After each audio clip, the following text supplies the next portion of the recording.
Uhandi wa miti ukoraguo iri njira imwe ya kuguciriria mbura, gucunga riera na kurehe uthaka wa bururi. Ataaramu a maria maturigiciirie mwena wa Kakamega ni macakaite kumana na utemi wa miti ya kinduire.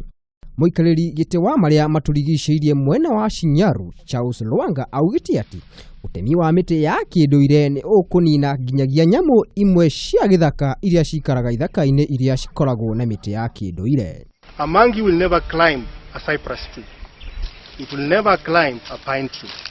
They have their migration routes which they use to find food sources and so forth. And this differs with season to season. You'll find that times they actually eat from the tree leaves, other times they go on the ground. Oho Lwanga ni athiete na mbere na kuga ati thina uria ugumeire mutito wa Kakamega ni uhandi wa miti ya kiriu undu uria arauga wahota kurehe thina wa wagi wa mbura undu uyu warekererio uthii na mbere. Kakamega Forest as an ecosystem is a very unique rain catchment area.